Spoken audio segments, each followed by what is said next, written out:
All right, well, today we're going to talk about doing a couple things on the DM-2000 in Studio J at University of Colorado, Denver.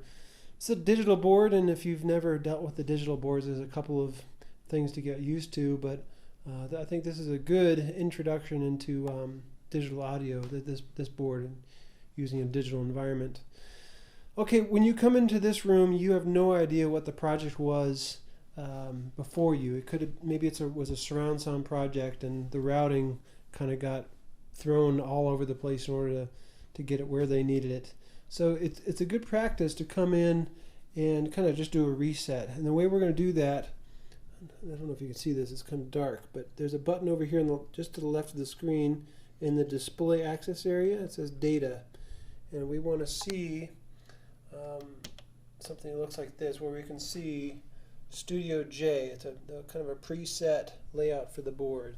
So we're going to go ahead and load that using the enter button here on the bottom right. And so we'll hit load, and then it's going to say, are you sure? And I'm going to arrow over to the right, select yes, and then kind of reset everything. All right, we're going to have this conversation in two segments. We're going to talk about getting sound from a microphone through the console into the computer. And then for a second video, we will talk about setting up a cue system. All right, so there's a microphone plugged in. It's a condenser mic. There's a boom box playing and jazz station doing its thing. And that XLR cable is plugged into the wall and number 7. So I'm going to make sure that I'm on layer 1 through 25, or 1 through 24, because channel 7 falls into that layer. These 1 through 24 are designed to receive from microphones out there, while channels 25 through 48 and 48 through 49 through 72 and the others are designed to receive sound from the computer. So selecting 1 through 24, then I'm going to go up, I'm going to turn on my phantom power for number 7, and then I'm going to adjust my preamp a little bit, should see some gain.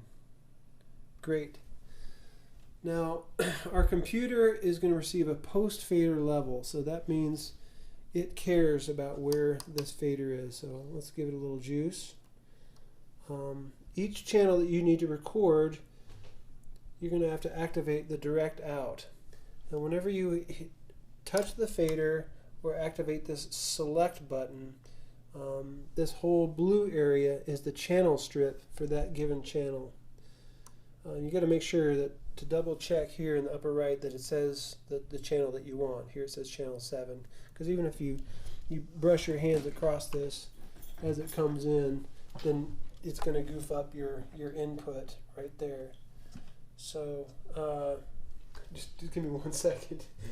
So you activate the direct output for that channel, select, check, direct out. Now you notice as soon as we do that, on the interface we start to get sound. So I'm going to deactivate the direct out. 1, 2, 3, go. And the input on the interface, there's nothing coming through. So as soon as I hit that direct out, it connects to the computer world. So the last step we need to do is to create a new track to record this. Let's see, track, new, create, and make sure this track is coming from interface number 7. I'm going to mute it, and I suggest you do the same in the way I'm going to show you to do a cue mix. Arm it to record, and there's our signal. And you'll see it's a post fader send, because if I come over here to this channel, I pull it down, you'll see that level just disappears. I pull it back up and it comes back.